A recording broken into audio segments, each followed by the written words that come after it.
Just got done drinking my black coffee. Well, good morning. Just ignore that over there. That's for my mother-in-law. There's soil in there I'm not going to be using. That's for her. I'll get that out of the living room. But if you're new here, welcome to the Pine Barrens of my living room. Give you a quick little tour. This is the Toad Ranch enclosure. Give you from this angle, you can see the grain. You can see the grain from here. It's just really, really nice. I think that's a good shot of it. So you guys are used to just seeing the inside, so kind of just giving it to you from the outside. There's the badge right there.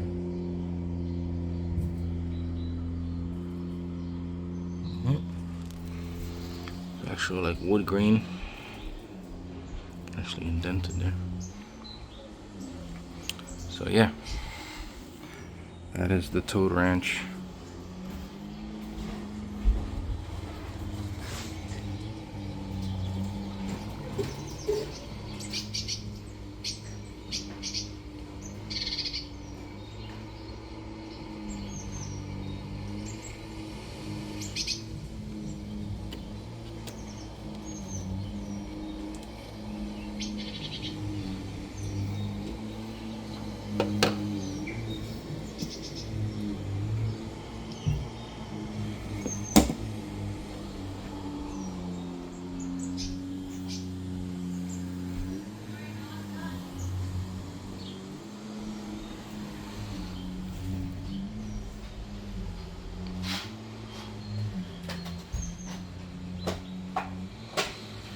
Here's the enclosure.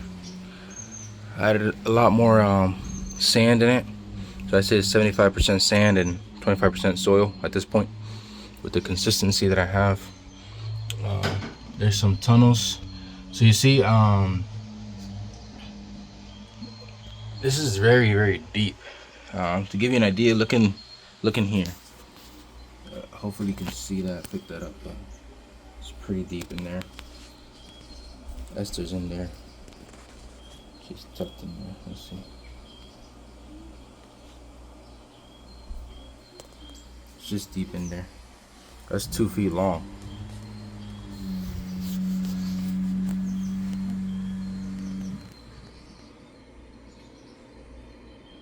And she goes into the behind there. You guys can see that here. Back here, there's like a trail. See this narrow space here? It goes all the way to like that. And then from there forward, there's a lot of foliage, see? The middle here is a little more open because this is where she basks. She basks here. I'll show you, look. So there are the heat lamps. And it goes directly down to there. So I have purposely left this spot kind of open. It's very intentional. Just like the pine cone that's right here, I placed it there intentionally. You know why? Because there's a temperature probe that's directly in line with that heat lamp, right? So I put this right here because you, the viewer, don't want to ruin the aesthetic, right? So that temperature probe. There's another one over there. Right there, there's another one. But again, I have the pine cone there. Let me close this. Oh. One moment. And go to this side.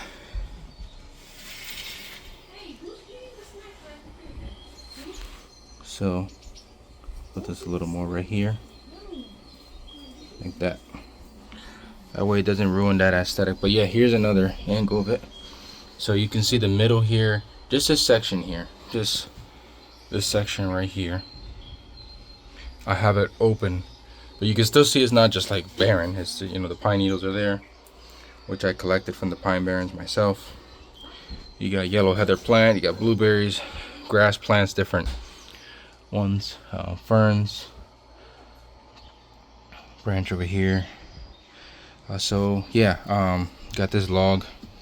So I did a video before and I ended up deleting it. It was just too much talking, and I was like mixing all this sand when I did it, and it was just kind of all over the place. So I just figured, you know, I want to be more concise. So I was explaining how this was all here. This was all on the floor here, and I had this open. I just had the log and the hide here, the humid hide was moss in there, and just to kind of show you like what it looks like when you just have one hide on one side and then one hide on the other. And a person may think that they'll see their snake more often like that, but the truth is that the snake may want to get from here to there, and it's thinking it's got to do it the quickest way possible because it feels exposed. But when you fill it up with foliage, with plants like this, when you do fill it up, you'll actually see your snake a lot more. Contrary to popular belief, you'll see it a lot more, because someone may be thinking, no, I just filled all this, now I'm not going to see my snake that much. But it's actually that's actually incorrect. You will see her more often, because snakes, when they move in the wild, now we know that pine snakes in general, the northern pine snake is a very confident snake. It's bold because of its large size, but they're confident snakes, especially in my experience with my pet Esther. But in general, snakes don't like to feel exposed. They want to feel secure. They want to have that sense of security when they're moving around, right? So from this level, you can see there's a lot of space for her to move and weave in and out of these, right? From up here, it may look like it's a lot. I took in away the space, but I didn't. It's just the stems that go into the substrate. But she feels secure as she's moving through here. Because this is here. These things are here. And she's feeling them against her body. When she's up against this log here, she may be up against this like this and push up against this. She feels secure, and yet she's basking at the same time. So that's what that is. You want to feel secure, because if this was just all open, yeah, you may not see her often because everything's so open and she doesn't have that sense of security. But with this, she does, because there's so much things around her. And again, she can go in here. She goes into that side. It's kind of hard to. Anyway, right here, you can see there's an opening here. Let me show you. I can put my arm in through there. There's a big wide. It's a wide opening here. The widest part is right here, and then it narrows, tapers down. But right here, she gets in here as well. She can come out through here if she wants to. Go in through there, come out through here. She cools in here. There's times where she sleeps in here. I see her at night, and then I'll you can see part of her body from here, this angle, and I know that she's in here. And then the next morning, I come up and I'm turning on her heat lamp, and she's still there. Like, she spent the night in here. More often than not, she spends the night in that log over here. She spends it in there. Sometimes she's in here. This is the humid hide. This is just slate rock. I don't like this 100% just because it doesn't, for me, it's not as natural, but it is pretty covered with this stuff. This was her. She moved it. It was a little more like that. Oops, what's happening? There we go. Sometimes she spends the night in there, but more often than not, like I said, she's in there or this one. That's just giving her the option. She wants to be humid. Again, just to emphasize this, I left this opening in the back. See, from this angle you can see it. From this height all the way to the end of that side of the enclosure is a narrow, it's like a trail. It's kind of open. That's intentional. I left that way intentionally, because it's a narrow space. Remember, she wants to feel that narrow space because she's a snake. And so yeah, that just helps her keep that sense of security while she's in here. Okay. But yeah, you can see, I guess I'll show you. I don't want to make a mess here because I did this and move the pine needles out the way. All right, see this, guys? Look at how deep this is. This is very Still haven't reached the bottom. There we go. I'm funneling it now. So it's really, really deep. It's deep. Oh, hello. Hey. It's in the middle.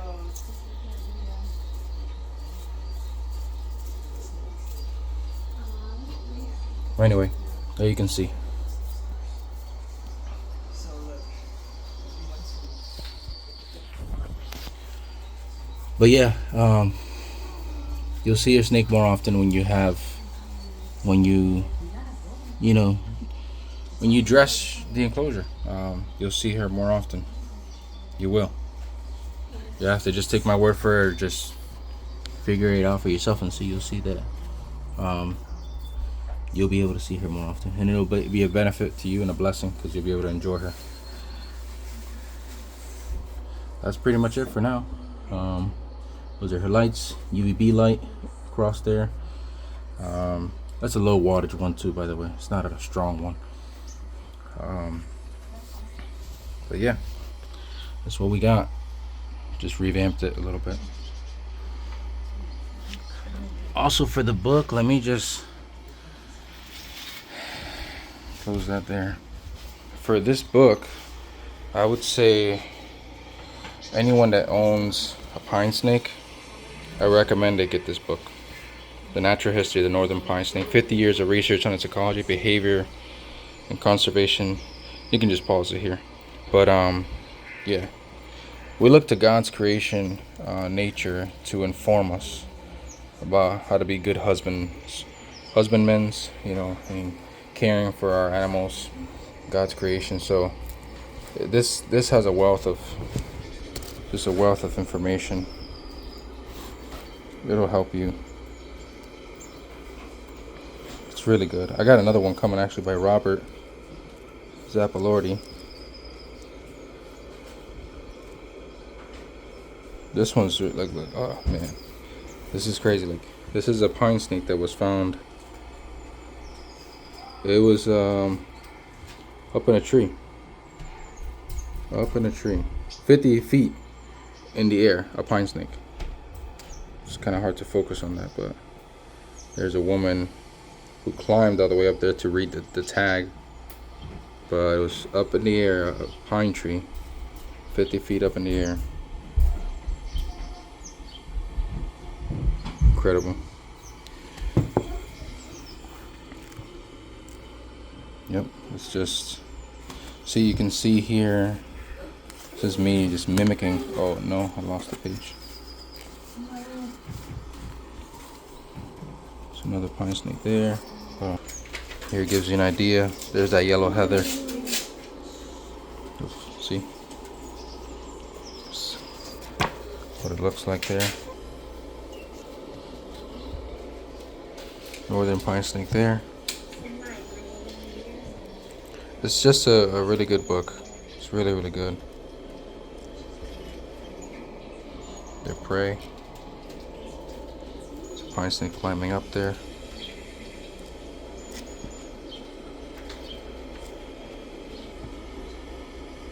Yeah, it's really good. This is a really good one.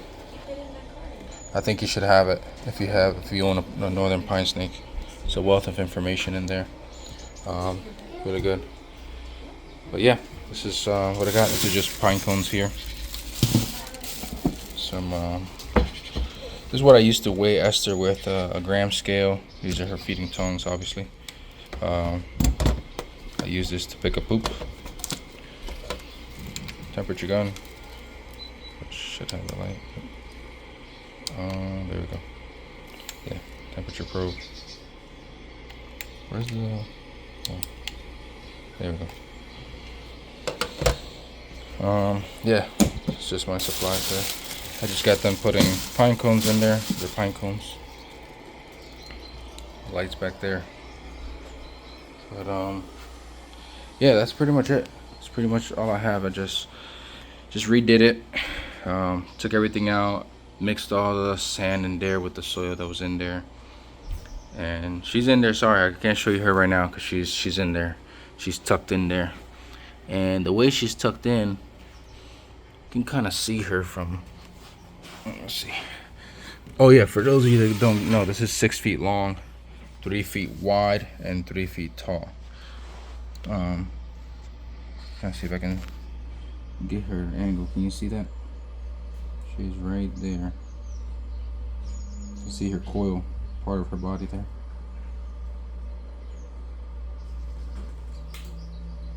Right there. But she's deep in there. So,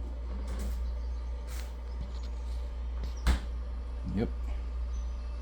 She's deep in there. And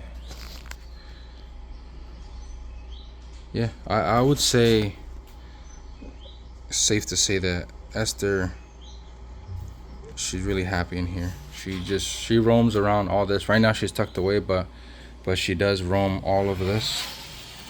She roams it all. Let me fix this here.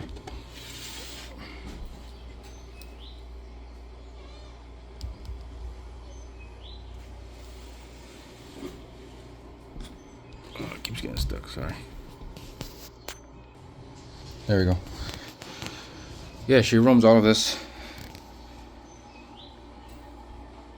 And I think it's safe to say that she really likes it a lot. She seems very happy. Sometimes she'll roam around here too. I'll let her roam around the living room. But yeah, this is it. 6 feet long, it's 3 feet wide, and 3 feet tall. So there you have it.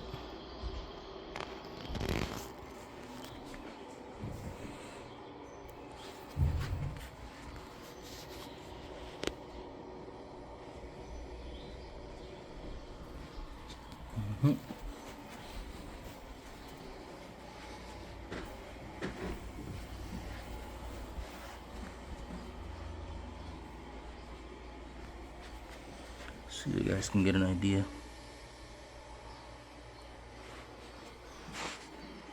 So yeah, that's what we got. And I think that's all I'll leave it at that. There's not really much else for me to say. I mean, there's a lot for me to say about her, but there's not. A lot of it's already been covered. You can do your research. Northern Pinesnake, you know, got heat lamps there. Some of you may wonder why I have two. She's a big snake. She's gonna get bigger than this, so I figured two is good because it gets her full coverage of her body, you know, not just a part of it when she's coiled up. So that way she's covered in the warmth. Pine snakes are great snakes. They're easy to keep. They're so rewarding to keep. You don't have to have it too hot for them. The basking spot there, I have it set at 82. But really, they don't like it pretty much. They don't like it 80 degrees. They don't like it anything above pretty much 80. I just have it set to 82 because it turns off immediately once it hits 80. Then it's going 79, 80, so back and forth. So I just have it set to 82. But really, in essence, it's 80 degrees there. You can just say 80. But yeah, they're great snakes. You know, they don't strike at you. She doesn't hiss. If I just hold her, I hear her hiss very low, like when she's gonna eat or something. Really, really low. Or if I startle her, that's about it. But it's very low. You can barely hear it. So they're known for that hissing, the loudest hiss in the United States of any snake. But you don't hear it in captivity, which is a testament to that you're keeping them well, because they don't really feel the need to do that. Let's see what else. Oh yeah, they're not messy. Like, you know, when they poop, you feed them once a week, they're gonna poop once a week. You feed them every other week, they'll poop every other week. They do good. They do great.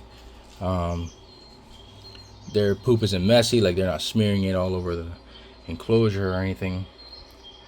It's just good. They're just good to keep. You know, they're impressive in size.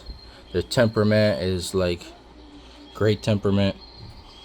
They seem to tolerate handling very well. Esther does very well. She does great. My kids hold her. They kiss her on her head. She's great. And for me, you know, I love rattlesnakes. My favorite, I would just say like my favorite snake in the world would have to be the eastern diamondback rattlesnake. But for obvious reasons, it's not wise to have a eastern diamondback rattlesnake as a snake, or any rattlesnake that is, for obvious reasons.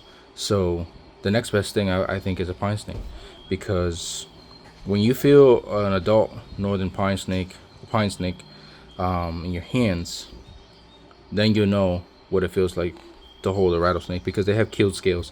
And that's something that has often drawn me to rattlesnakes, at the fact that they just look like they have this dragon-like appearance, and I really like it a lot. So yeah, there's a lot to say, but I'm already at 20 minutes here, so I guess I'll leave it at that for now. Here's Emma. I think we saw her already, right? Emma, stand next to this enclosure here so people can see. Here's Emma. See? It's a really tall enclosure. And like, lean on this log, Emma. Like this, like. So you'll see Emma. See, there's Emma like going inside the enclosure.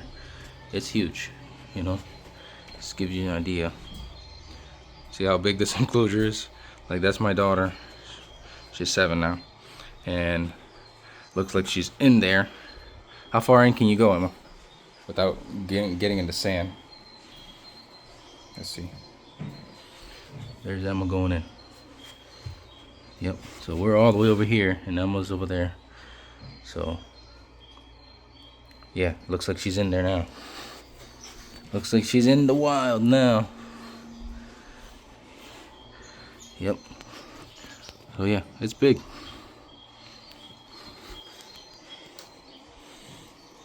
Yep.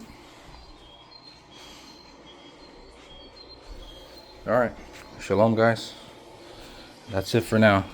Sorry I didn't have it, more interesting, in the sense of like showing you everything. It takes work, my son was recording me at first, but I was talking a lot and ended up being too long, and I was doing stuff. I got distracted because I'm moving my hands, mixing all this soil. All this was gone. I took everything out, put it on here, and I mix all the sand, and you can see all that, but it just ended up being too much, so I just ended up trashing it.